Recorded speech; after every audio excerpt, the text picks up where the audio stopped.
एक बार फिर से आपका स्वागत है सांगरे पब्लिक सीनियर सेकेंडरी स्कूल के ऑनलाइन प्लेटफॉर्म पे। हमने लास्ट वीडियो में हमने जो है वो परचेज और सेल्स बुक के बारे में पढ़ लिया था। आज इनकी रिटर्न्स की बात करते हैं। रिटर्न का मतलब होता है, पहला अपन लेते हैं परचेज रिटर्न। पहला है आपका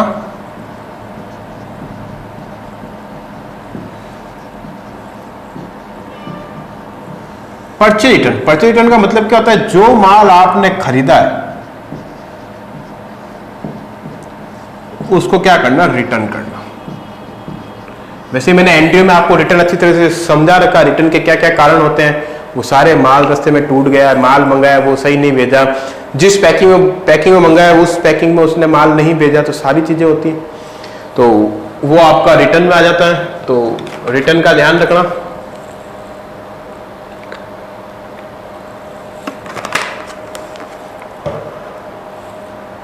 तो क्या होता है कि जब हम माल है ना, सही तरीके से हमें माल प्राप्त नहीं होता, जिस तरह से जिस ऑर्डर में हमने उसको ऑर्डर दिया कि भाई माल तो 100 ग्राम की पैकिंग भेजनी है, वो 200 ग्राम की भेज दे।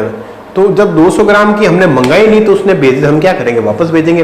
हो सकता है उसने जो पैकिंग भेजी वो कटी फटी हो या पैकिंग उतरी हुई हो, तो उतरी हुई कौन लेता है? कोई नहीं लेता है, तो उसको वो माल हम वापस भेज देंगे।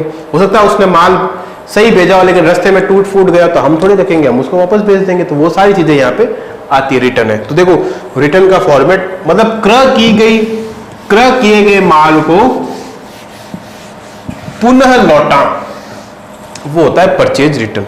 तो इसका फॉर्मेट भी इतना कोई बड़ी बात नहीं है, फॉर्मेट भी वैसा ही है, थोड़ा सा चेंज होगा।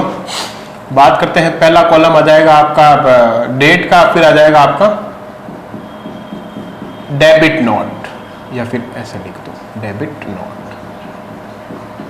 डेबिट नोट, फिर वही पर्टिकुलर, फिर वही आपका एलएफ, और फिर वही आपका अमाउंट।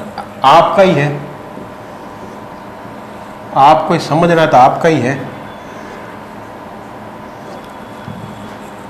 डेबिट नोट का मतलब है कि जब माल आपने खरीदा तो उसका बिल आया और उस माल को आपने वापस लौटा दिया, तो आपको उसका पेमेंट थोड़ी करना है, तो इसीलिए वो जो जिस चीज में लिखते हैं वो डेबिट नोट होता है। ये बन गया इसका फॉर्मेट। ऊपर लिखना था लिख दो।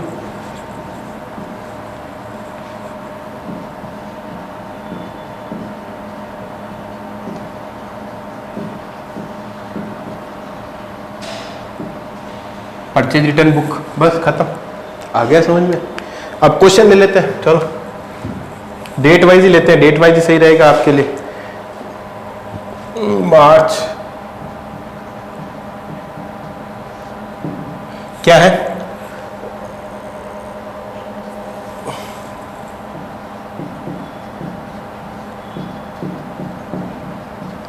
शर्मा ब्रदर्स को 380 रुपए का माल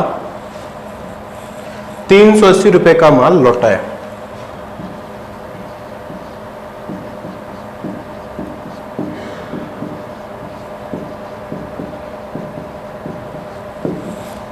फिर उसके बाद है आपका मार्च 15। ये भी आपकी एक महीने की एक बनती है, ध्यान रखना।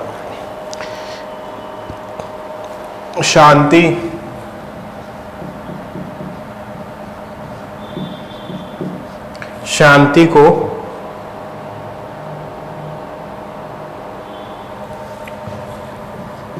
220 रुपए का माल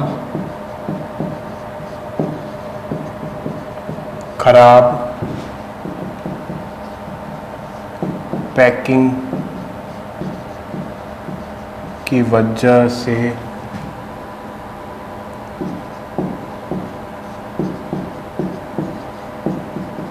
लौट आया। फिर है मार्च 20।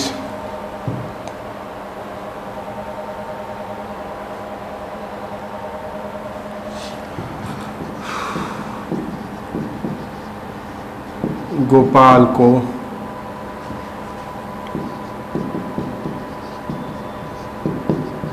पैकिंग सही नहीं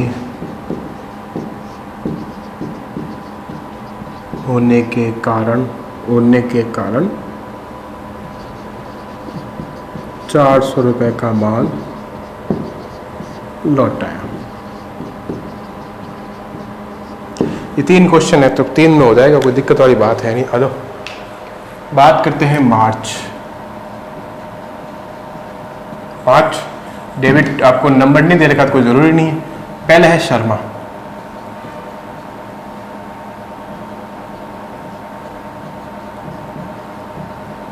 शर्मा ब्रदर्स, कोई डिटेल नहीं, कितने का माल लौटाया 380, तो 380 सीधा सीधा आपका यहाँ पे 380 रुपये आपका आ जाएगा। हो गया। उसके बाद है मार्च 15। मार्च 15 में क्या है, शांति। शांति दुकान का नाम है भाई, और कुछ नहीं, 220 रुपए का। फिर है मार्च 20, कौन है, गोपाल। गोपाल को कितने का माल लौटा है, 400 रुपए का। बस खत्म हो गया। बस लगा लो टोटल, कितना है टोटल इसके, 400, देखो 500, सॉरी 302, 500, 500 और 400, 900, 900 और ये 1000 कितने करोगे, 1000 रुपये। यहाँ पे क्या लिखोगे, परचेज रिटर्न अकाउंट। परचेज हमेशा डेबिट होता है, रिटर्न क्या हो जाता है, क्रेडिट। बस खत्म, ये आपका टॉपिक खत्म। आया कुछ समझ में। अब ऐसे ऐसे अपन लेते हैं सेल्स रिटर्न का।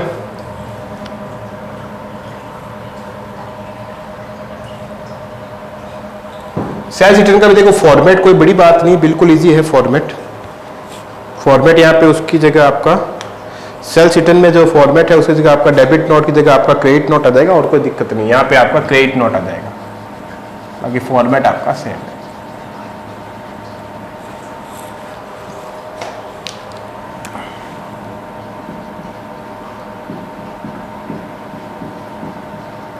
यहाँ पे आपको आ जाएगा सेल्स रिटर्न।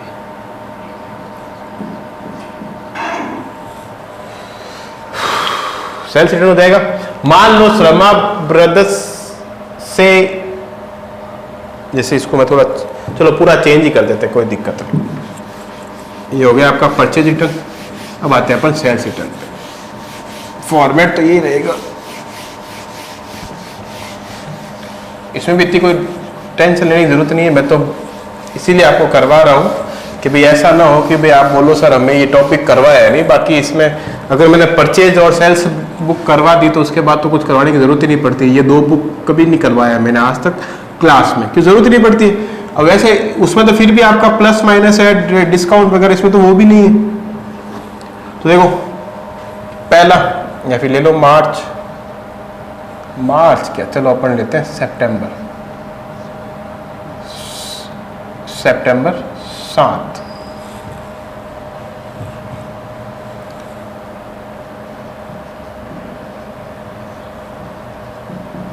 रमेश द्वारा 1000 रुपए का माल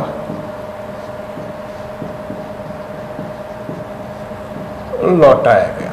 ठीक है, आ जाओ सितंबर 10।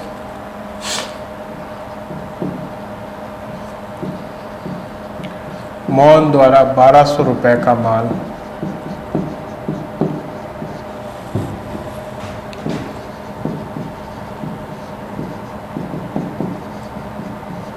खराब पैकिंग की वजह से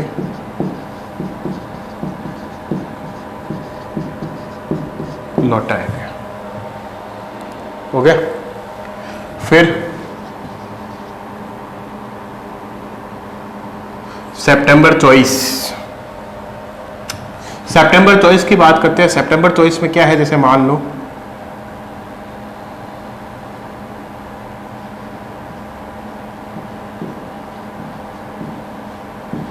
सोहन ने माल खराब की वजह से 2000 रुपये का माल लौटा।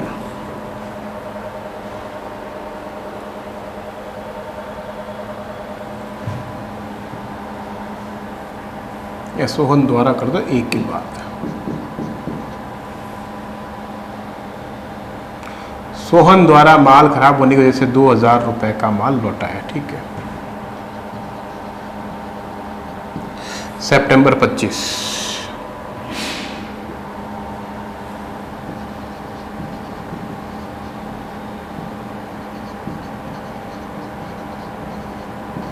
मुकेश द्वारा 800 रुपये का माल लौटाया गया। बस ये 4 क्वेश्चन काफ़ी है। और क्या करना है, लाइन लिखनी तो है। पहला कौन है, सितंबर 7। इसमें लिखा हुआ नहीं तो लिखा हुआ तो डेट लिख, वो नंबर लिख दो, नहीं तो छोड़ो। रमेश, पहला कौन है, रमेश। कितने रुपए का माल लौटा है, 1000 रुपये का। फिर है सितंबर 10, कितने रुपए का माल लौटा है, किसने लौटा है, मोहन। कितने लौटा है मोहन ने, 1200 रुपये का। फिर उसके बाद आ जाओ सितंबर 24, सोहन।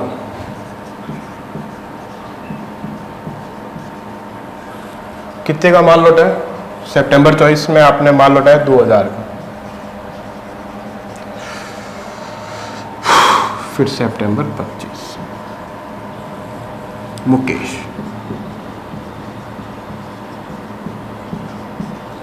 कितने का है, 800 रुपये का। बस खत्म।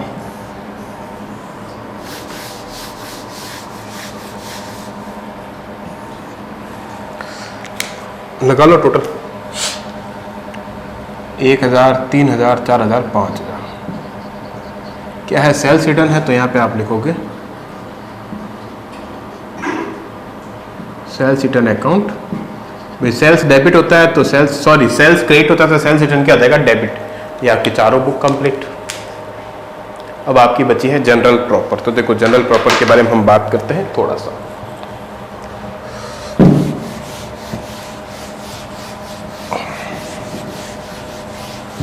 तो आज हमारा ये चैप्टर भी खत्म हो जाएगा।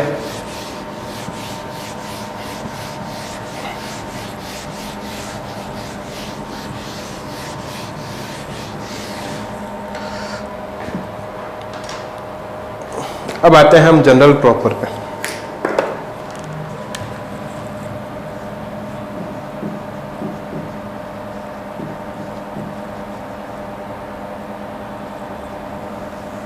जनरल प्रॉपर में क्या होता है, कोई दिक्कत नहीं। जनरल प्रॉपर आपकी बिल्कुल इजी है। जनरल प्रॉपर में क्या होता है कि आपको क्या करना होता है कि ऐसी एंट्रियां जो इन चारों में या इन पांचों में नहीं आती है वो आपको यहां पे करनी होती है।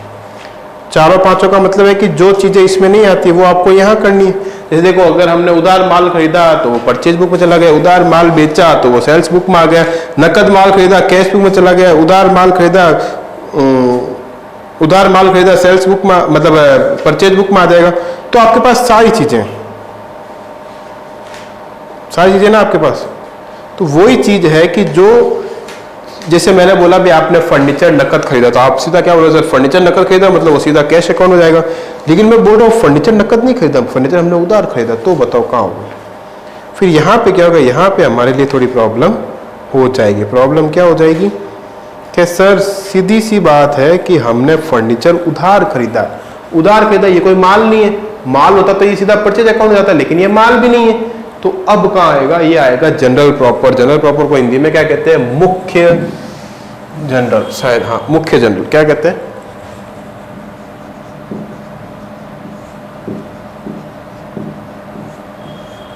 अब इसका फॉर्मेट कुछ नहीं, जो हमने जनरल एंट्री की वो इसका फॉर्मेट है, डेट, पर्टिकुलर, एलएफ, डेबिट और क्रेडिट, वही फॉर्मेट है इसका। तो देखो डेट, पर्टिकुलर LF डेबिट और क्रेडिट।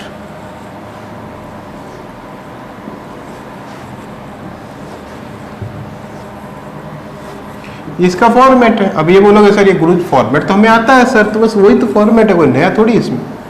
जनरल एंट्री की बात है कि जनरल तो सेम फॉर्मेट होगा। और इसमें क्या होगा, जैसे इसमें देखो जैसे क्वेश्चन लेते हैं, जैसे पहला है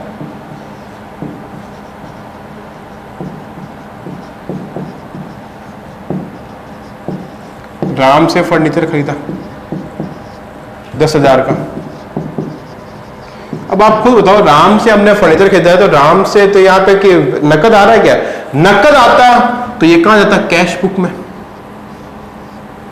अब ये कैसा आ रहा है? ये गुरुजी उधार आ रहा है। जब ये उधार आ रहा है, जब ये उधार आ रहा है तो यहाँ पे ट्रांजेक्शन उधार आएगा। तो देखो हम उधार का ट्रांजेक्शन खरीदा है, अब खरीदते आप क्या बोलोगे सही, तो परचेज बुक मारना चाहिए। लेकिन परचेज बुक सिर्फ और सिर्फ माल के लिए होती है क्या? फर्नीचर माल है? नहीं, फर्नीचर तो हमारे लिए एसेट्स है। एसेट्स का उधार लेन देन कहां होता है? जनरल प्रॉपर बुक में या मुख्य जनरल बही में। तो इसकी एंट्री कर दो। राम से फर्नीचर खरीदने की एंट्री क्या? नॉर्मल एंट्री करनी है आपको। आपके फर्नीचर आ रहा है,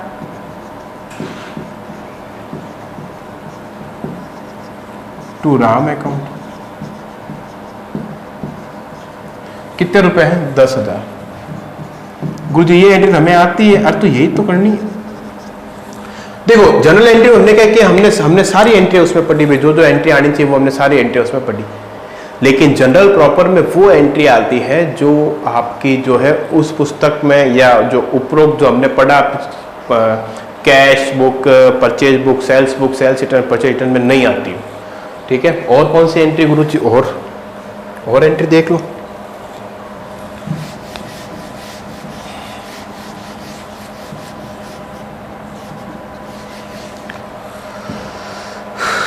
और एंट्री देख लो दूसरी।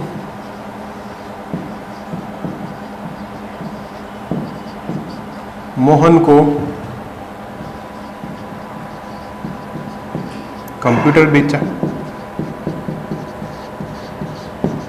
अब कंप्यूटर भी क्या है? संपत्ति है। मोहन को बेचा, मोहन व्यक्ति का नाम आ रहा, मतलब उधार एंट्री है। तो कोई नकद देते इसमें या तो मोहन का नाम नहीं आता, या फिर इसमें लिखा आता भाई मोहन को नकद कंप्यूटर बेचा, तो ये भी नहीं है। तो दूसरी एंट्री भी ये भी इसमें आएगी। मोहन को बेचा ना, Mohan account debit to computer, कितना है? जो भी अमाउंट है 2,000। अब मत कहते गुरुजी 2,000 में कंप्यूटर कौन दे? नहीं लेना। अरे मनी मिला मैं ले लो, लेकिन कौन नहीं। ठीक है, तो बड़ी जड़ी चीजें नहीं लेनी। फिर और क्या आता है? और देख लो और क्या आता है। और क्या लिखोगे? संपत्ति आपकी हो गई। तो जैसे एक चीज बता दूं मैं आपको,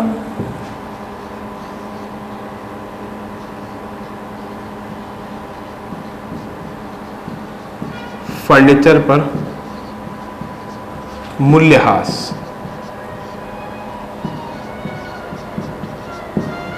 फर्नीचर पे मूल्यह्रास लगाया हमने। कितना लगाया? 1,000 रुपए। अब देखो मूल्यह्रास क्या था? मूल्यह्रास होता है डेप्रिसिएशन। डेप्रिसिएशन क्या होता है? मूल्यह्रास।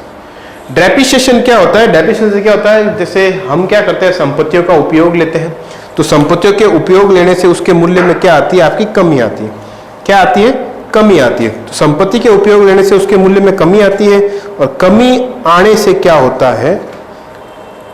कमी आने से क्या होता है? उसकी वैल्यू क्या होती है? कम होती है। जैसे मान लो एक सीधा सिंपल सा एग्जांपल देता हूं। जैसे भाई अपन ने एक मोबाइल खरीदा 10,000 रुपए का।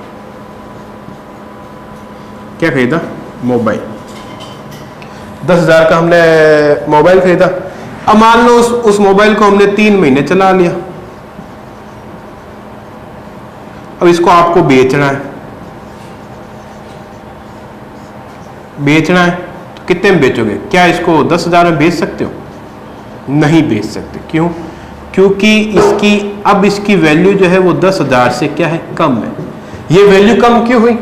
कम इसलिए क्योंकि आपने इसका क्या किया है? उपयोग किया है। कुछ समय के लिए आपने उपयोग किया, और जितने समय के लिए आपने उपयोग किया है उसके आधार पे इसके मूल्य में क्या होगी, कमी होगी।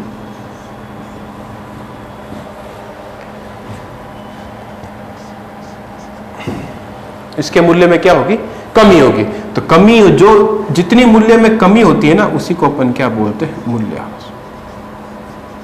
सीधी सी बात है, मान लो आज आप कोई गाड़ी लेके आए 60,000 की, 1 साल चलाया, क्या आप उसको वापस 60,000 में बेच दोगे? नहीं, वो उससे 60,000 से कम में। 60,000 से कम का मतलब क्या है, हो सकता है आप उसको 50, चलो मोबाइल के ले लो, अब इस मोबाइल को आप कितने में बेचोगे भाई? 8,000 में बेचोगे या फिर 7 में बेचोगे। मतलब कुल मिला के जितने में आपने खरीदा उतनी वैल्यू आपको नहीं मिलेगी। अब ये वैल्यू कम क्यों हुई? आप बोलोगे पुराना, अरे पुराने की वजह से नहीं है। पुराना क्यों हुआ? क्योंकि आपने उसका उपयोग किया है। तो जितना आप उसका उपयोग करोगे, उपयोग करने के कारण जो उसके मूल्य में कमी आती है, उसको अपन क्या कहते हैं, मूल्यह्रास। और ये मूल्यह्रास जो है हमेशा किस पे लगता है? मूल्यह्रास जो है वो हमेशा किस पे लगता है? एसेट्स पे। कौन से एसेट्स पे?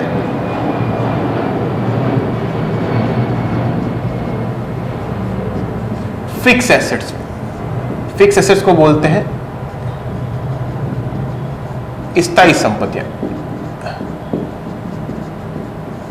क्या होती है इसके बारे में बात करेंगे। स्थायी संपत्तियां देखो ऐसी संपत्तियां जो हमारे लिए जो है, हमारे मतलब ज्यादा टाइम तक हमारे उपयोग में आती है। जैसे ले लो बिल्डिंग। क्या बिल्डिंग हर साल नहीं खरीदते हो क्या बिजनेस के लिए? नहीं। प्लांट एंड मशीनरी, ये भी हमारी स्थायी संपत्ति है। लैंड, ये भी स्थायी संपत्ति है। भूमि तो एक बार ही खरीदते हैं। फिर फर्नीचर, फिर कंप्यूटर, ये सारी संपत्ति कैसी है? आपकी स्थायी संपत्ति है, जो हम 4-5 साल में, 10 साल में, 20 साल में एक बार ही खरीदते हैं। तो इससे क्या हो, फर्नीचर में हमने कितना हाथ लगाया? 1,000 रुपए। अब हाथ लगाने का मतलब क्या है? उसकी वैल्यू 1,000 रुपए कम हुई है। तो 1,000 रुपए कम हुई, सीधी सी बात है। आपको क्या हुआ? लॉस हुआ। लॉस को क्या करते हो? डेबिट। तो बस वही रूल है, तो इसमें आ जाएगा। ये एंट्री आपको जब डेप्रिसिएशन नामक चैप्टर पढ़ेंगे ना, उसमें आपको समझ में आएगा। डेप्रिसिएशन अकाउंट डेबिट टू किस पे लगाया? फर्नीचर पे। तो ये फर्नीचर, ये एंट्री आप अभी समझने की जरूरत नहीं, सिर्फ थोड़ा सा ध्यान लगा लो, क्योंकि ये खुद एक चैप्टर है पूरा का पूरा डेप्रिसिएशन। तो उसमें अपन इस चीज को पढ़ेंगे। तो ये तो मतलब जनरल प्रविष्टि वो अलग होती है, ये मुख्य जनरल है। मुख्य जनरल में क्या होता है? वही चीजें आती है जो आपकी उपरोक्त का मतलब है। देखो हमने अभी तक इस चैप्टर में क्या क्या पढ़ा।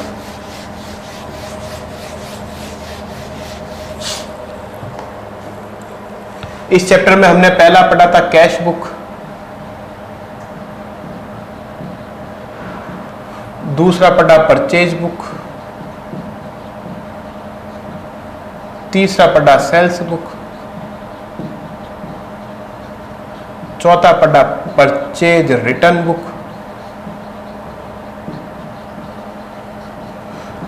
पांचवा पढ़ा सेल्स रिटर्न बुक, फिर 2 मैंने आपको पढ़ने से मना किया, फिर हमने छठा लास्ट पढ़ा जनरल प्रॉपर।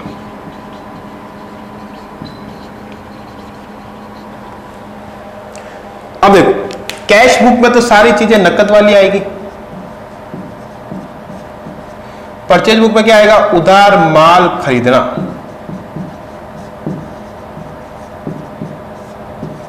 सेल्स बुक में क्या आएगी? उधार माल बेचना।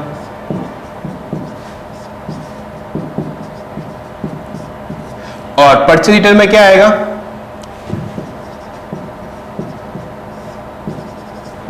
खरीदा हुआ माल लौटाना।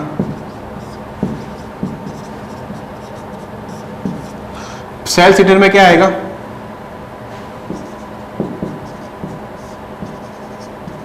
बेचा हुआ माल वापस आना। जनरल प्रॉपर्टी में क्या आएगा? उपरोक्त 5 बुक के अलावा। मतलब कि कैश बुक में सारे नकद ट्रांजैक्शन, कितना माल बेचा, कितना माल खरीदा, वो सारी चीजें अगर नकद में और तो सारी चीजें उसमें नकद में आएगी। कैश बुक के 2 पार्ट मैंने बता दिए, 2 कॉलम, 1 कॉलम और 2 कॉलम, मतलब सिंपल और जो है वो द्विस्तंभीय। परचेज में अगर आप उधार माल खरीदोगे तो वो आपका परचेज में आएगा, उधार माल बेचोगे तो वो सेल्स में आएगा, जो माल आपने खरीदा है वो आप वापस दे रहे हो तो वो परचेज रिटर्न हो जाएगा, उसमें चला जाएगा, और जो माल आप ने किसी को बेचा है वो माल वापस आ रहा है तो वो सेल्स रिटर्न हो जाएगा। और इन पांचों में जो चीजें रह जाती है वो किस में आती, इसमें जनरल प्रॉपर में, जैसे मुख्य जनरल में देखो फर्नीचर राम से खरीदा, उधार खरीदा, देखो उधार इसमें तो आने से रहा, फर्नीचर उधार खरीदा इसमें नहीं आएगा, इसमें भी नहीं आएगा भाई, उधार खरीदा था आना तो इसमें चाहिए ना, लेकिन ये सिर्फ और सिर्फ माल के लिए, किसके लिए, गुड्स के लिए, तो ये तो सिर्फ गुड्स के लिए, तो इसमें नहीं आएगा, तो इसमें भी नहीं आएगा, इसमें भी नहीं आएगा, इसमें भी नहीं आएगा, सीधा कहां आएगा, इसमें आएगा। मोहन को कंप्यूटर बेचा तो ये भी उधार है, तो उधार है तो इसमें तो आने से रहा, बेचा मतलब इसमें, लेकिन ये सिर्फ माल के लिए है तो इसमें भी नहीं आएगा, सीधा कहां जाएगा, इसमें। तो ये हमेशा ध्यान रखना, जो चीजें purchase sales, purchase return, sales return और कैश में नहीं आती वो सीधी जनरल प्रॉपर में जाएगी। तो ये जो चैप्टर नंबर 4 है वो हमारे हिसाब से आज खत्म हो गया। तो आज इतना ही। नेक्स्ट हम जो है वो बैंक रिकंसिलिएशन स्टेटमेंट, बैंक समाधान विवरण या फिर कोई और चैप्टर हम चालू करेंगे। तो